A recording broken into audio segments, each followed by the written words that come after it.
Everyone, তোমরা সবাই কেমন আছো, কি করছো বলো। আর দুপুরে তোমরা লাঞ্চের মেনুতে কি কি রেখেছো আজকে আমাকে অবশ্যই কিন্তু কমেন্ট করতে একদম ভুলবে না, ঠিক আছে? তো আজকে আমি দুপুরে কি কি রান্না করেছি তোমাদের সাথে নিশ্চয়ই শেয়ার করব। তার আগে একটু বলে রাখি যে বাইরে কিন্তু প্রচণ্ড বৃষ্টি হচ্ছে, আর বৃষ্টি মানেই খিচুড়ি, কিন্তু আমি আজকে খিচুড়ি রান্না করিনি। যাই হোক, কাদের কাদের বাড়িতে যে খিচুড়ি রান্না হয়েছে একটু কমেন্ট করবে। খিচুড়ি খেতে অবশ্যই ভালো লাগে, কিন্তু যেহেতু বৃষ্টিটা পরে পড়েছে তাই জন্য কোনো খিচুড়ি প্ল্যানিং ছিল না। তো যাই হোক, তোমরা কে কী রান্না করলে, কে কী দিয়ে লাঞ্চ করলে অবশ্যই কমেন্ট করে জানাবে। আর চলো দেখিয়ে দিই আমি আজকে কী কী রেখেছি লাঞ্চের মেনুতে। চলো দেখি।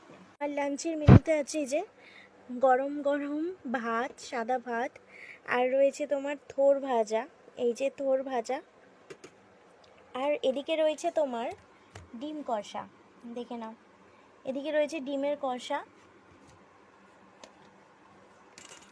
আর এদিকে রয়েছে তোমার পাতলা মুসুরির ডাল। তো এই ছিল আজকে আমার লাঞ্চের মেনু।